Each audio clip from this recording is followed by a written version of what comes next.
It was back in 2009 when Celine and I discovered the Segal houses. We instantly sort of fell in love with the architecture, the layout of the houses, the light, the timber frame, the sort of ethos of Walter Segal.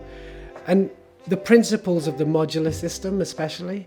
In speaking to some of the self-builders that lived on the streets, they'd talk about how we could grow as a family and the house grows with it. So the approach to the project was to look at the existing house and try and offer a solution that was a very lightweight touch. So not drastically changing the original house because Celine and Taryn loved it, but just a very small extension to the side that would really kind of open up the spaces. So the house is a single-storey building. The ground slides away underneath it, so that meant that it's quite detached from its garden. So any form of extension had to bridge the existing ground level of the building and also the underside. Another aspect of what was really, really important for us is to keep the light throughout in the new part and making sure that by using the actual terrain of the house where it's built on, we kept the views and the light going through, because that's one thing that in those houses you get so much of, so we wanted to make sure we keep that. We helped them with the design and planning and also the technical design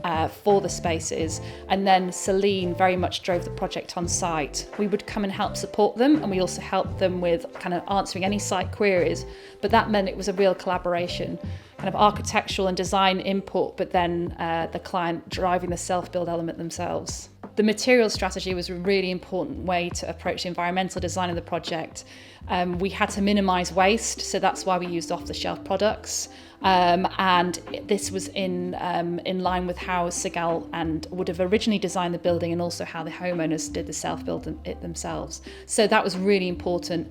Anything we took out of the house as well, we reused elsewhere, like some glazing we then used for cabinet doors. So not only is there a strategy with the new materials, but also trying to use as much as possible that was in the building originally. I think my favourite aspect of the new part of the house is the materiality in the house. So we've got this beautiful clay finish, which is sort of a breathable material. It's great in terms of how it absorbs toxins, it changes with light.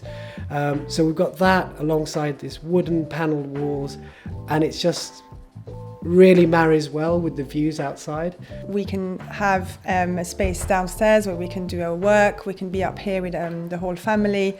We always have the sense of openness because of the views out, and it just has a really, really nice flow throughout living all together. So it has definitely done what we needed to do.